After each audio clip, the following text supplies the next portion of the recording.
how hard it was just to play one sport, and so Maggie is just an amazing person, and like it's so inspiring that she can do both and perform at such high level. And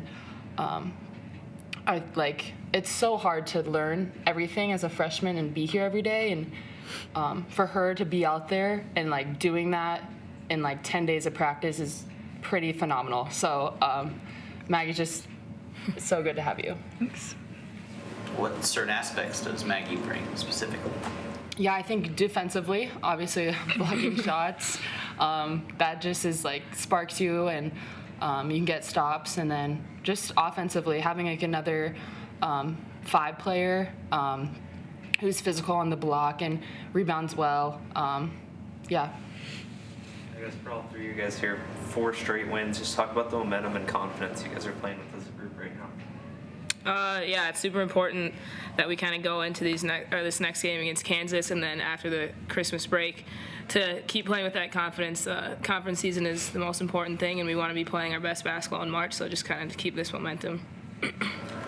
Yeah, there's no easy games with our schedule. Like we have Kansas and then Michigan and Indiana, so every game matters, and just taking it one game at a time, and every win is a good win. Maggie, there was a couple times out there when you didn't know what to do, and there were set plays, and Ani Stewart and Alexis were yelling at you where to go. How much did that help you? It helped me so much. We've thrown in a couple new plays on, well, all the new plays for me, but having like girls who like are able to communicate what we're supposed to be doing is so nice. And then Lex and Ani, they know what they're supposed to be doing, and they're really good at it. So just having them tell me what to do is super comforting, super helpful. So it's been awesome. And one more question too. So after you got your and one in the third quarter, and this was after they had cut to 4, and then you and Allison both had and ones, and put Wyoming over the limit, you guys go to the timeout. How much of a focus coming out the timeout was there in driving the ball because they were over the limit, or was that even something that was discussed? I think we just go out there and try to play Nebraska basketball each possession, and so if that's driving, if that's getting a shot, we take open shots and we play Nebraska basketball. So. Anything else, guys? All right. Thank you. Thank you. Thank you, guys.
Okay, yes. I just would like to start by sending just heartfelt condolences, or not condolences, I guess, just prayers to Heather Ezell, the head coach from Wyoming that was unable to be here to coach her team today, and just dealing with some family stuff, and so we're praying for her. In her place was one of my former assistant coaches. Their associate head coach worked for me at the University of South Dakota, and one of the other assistant coaches, Brooke Atkinson, as well, on my staff at South Dakota, so quite familiar with their coaching staff, and they're quite familiar with me as well. So just kind of a fun matchup for us. I thought they came in here and really, we knew they were a very stingy defense coming in here, allowing only 51 points a game. And so we saw how hard it was. They forced us into some uncharacteristic turnovers for our team. But we found a way to overcome that and play great defense, and to hold a quality opponent like that to 39 points. I thought our kids locked in on the defensive side of the ball. Talk about that defense. That was a 4-point game there at a point in the second half. Just talk about the way your group was able to pull away there down the stretch.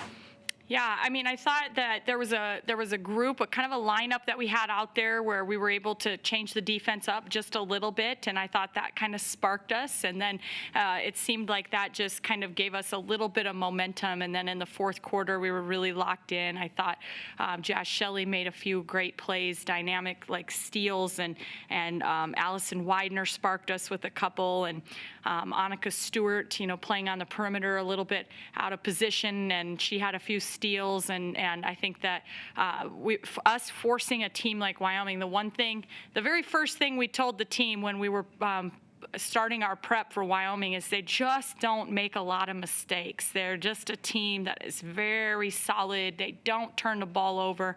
And so for us to force them into 21 turnovers, I thought that said something about what we were trying to do defensively. You've been excited and waiting to see Maggie out there. You get her first taste of it today. What did you see from her?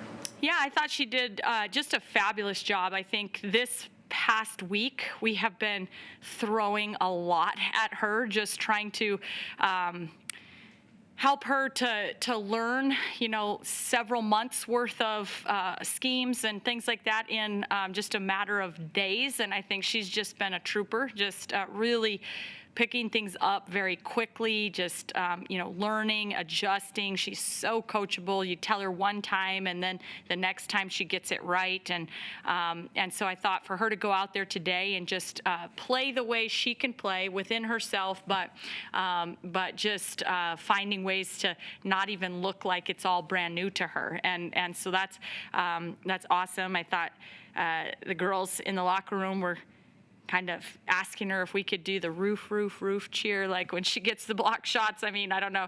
It's pretty fun to watch her just be able to kind of use her timing and size and athleticism to make things difficult there in the paint as well. John Cook best describes Maggie as a competitor, is what he usually says. Is that a pretty good descriptor of what Maggie is? Yeah, I think Coach Cook. Yep, that's right on, spot on from what I've seen so far. And he's kind of told me, he's like, you're gonna have to chase her out of the gym. She always wants extra work, and we're already seeing that. I think she's just doing a really good job of just transitioning and finding ways to contribute for our group. Surprised we're at this point, but Lex with another double-double today. Just what did you see from her? I thought Lex showed great patience today. I thought she just was, not rushed, and that allowed her to be incredibly efficient. She obviously hit 4 threes, but it was really, I thought, just even with her back to the basket, just a little more patient and finishing and finding ways to help us with 3 block shots, just defensively kind of making things difficult. They had Allison Fertig, who was the freshman of the year in the Mountain West Conference 1 year ago, and she kind of hurt us in here last year, and she got 4 offensive rebounds last year against us, so that was a huge focus. Today we didn't give her any offensive rebounds, kind of kept her off the glass, made things very difficult, and I thought Alexis deserves a lot of the credit for that. Amy, obviously 2 phenomenal second halves the last 2 games with slow starts.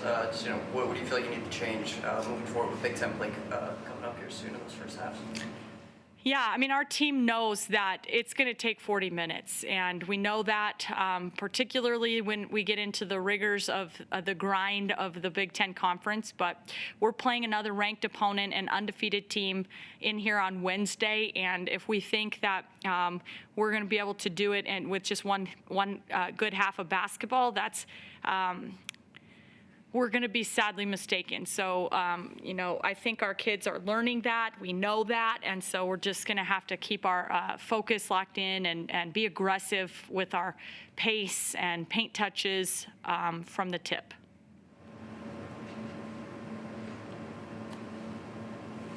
Okay, perfect. Thanks.